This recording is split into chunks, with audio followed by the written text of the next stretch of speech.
Small servings of high quality information. That's what we're about at Smarter News, and we are going to do it up today on Coffee Talk because we are going to take a trip around the world, starting in Beijing, and just give you a little taste of news across the planet and how a picture emerges for here in the United States. So let's start off in Beijing, why Beijing matters. Beijing is a major Chinese city of more than 20 million people, and overnight, Beijing shut down flights in and out of the city.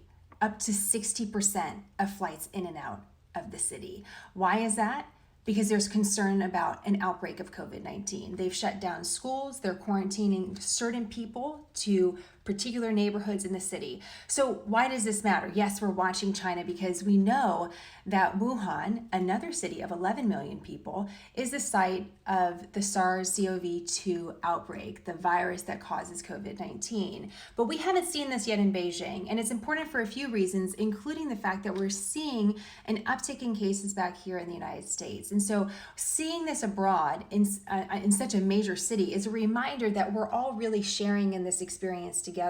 What we're seeing stateside is not necessarily unique, but it also matters. So we're seeing cases go up in states like Texas and Arizona, but more particularly important is we're seeing hospitalization rates go up. In the state of Texas, we've set records day over day of a higher number of hospitalization.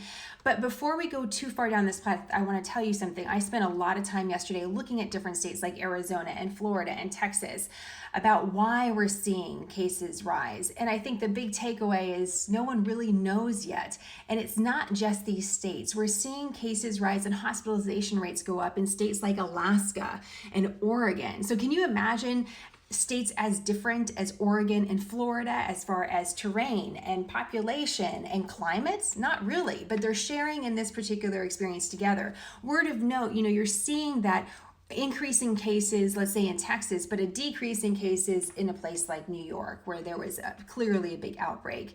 It's really hard to compare those two because New York was at such high levels that when we see a decrease, it's notable. And in Texas, they never had that huge spike. So the Texas climb has been more gradual and more prolonged. So be careful making these comparisons. One of the things just going through all of this data yesterday, I really realized is there's a lot of attention being put on partisanship. Who had the right policy in place? Who opened too early? Who's doing this right and who's doing this wrong? Bottom line is nobody knows. The CDC even said last Friday they don't really know why cases are going up in certain areas. They're watching hospitalization rates because they're watching capacity. We need to watch that too because we're not at a point where capacity is threatened in hospitals, but we know that can happen really fast. So we're going to watch for that, and we're going to remind ourselves that we're going to have 100 years to dissect the policies put in place at this time. We're not even 6 months into this pandemic. Just a friendly reminder.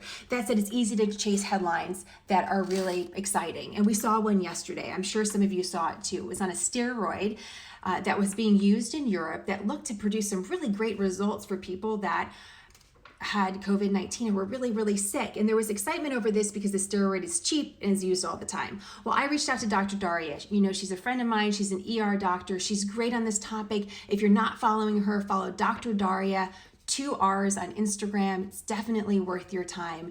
And we were talking a little bit about this yesterday, and it's important to note the headlines about this steroid were based on a press release, not a study. We do not have the study yet. We do not know exactly the numbers or the data yet. And yes, this drug is cheap. Yes, it is widely available. But again, it was geared towards those that were most sick with COVID. And we know of all the people that get COVID, that's going to be the smaller percentage. Of course, we want to save lives, but we need to be focused on problem solving. And that's one of the things we're going to really try to do on Smarter News.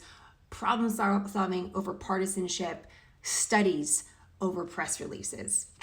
One of the things we are seeing time and time again is more information about the use and efficacy of masks. And that's why we're seeing airline companies say they may mandate you to wear a mask. I reached out to another good friend, brilliant friend, legal background, and said, can they do this? Can they really force us to wear something?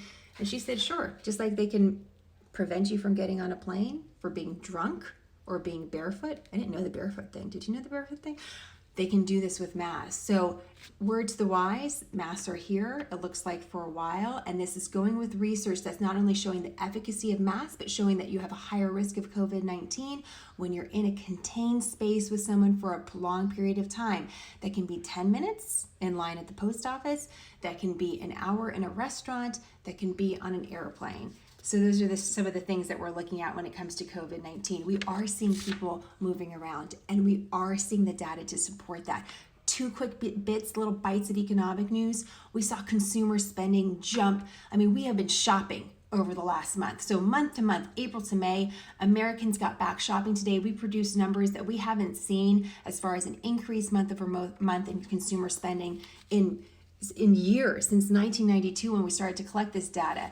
That said, again, the headline's a little bit misleading. We're not back to post-pandemic. We're not back to post-pandemic levels. Okay, so we're not back to what we were doing earlier in the year, and we're certainly below last year at the same time. Another data point you should know is mortgage applications. As soon as I say those words, I start to get bored. But you should know about mortgage applications. These are folks that are trying to buy homes. And we're seeing a big jump in mortgage applications regardless of everything that's going on in the world. That's actually a positive sign, because everybody knows when you move, you say, I'm not going to buy any furniture, and then you go out and buy a new couch, right? So it's not only about buying a piece of property, it's also about filling your home with other items and getting everybody moving into a new space. So that's actually a really promising piece of data that shows that the consumer is hanging in there. We care about the American consumer, not only for America, but for the global economy overall. And then finally, this is an interesting survey from the University of Chicago. They've done this survey for decades in America, and it's on happiness.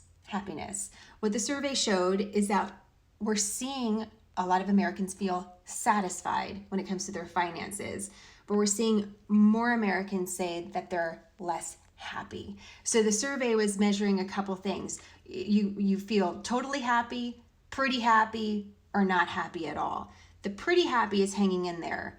The not happy and very happy is not.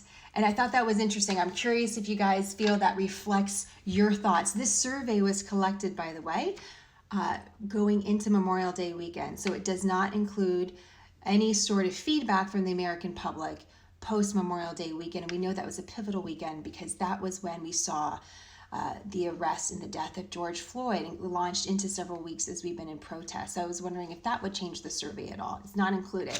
Do you feel this way? Satisfied financially, but not quite as happy as you want to feel?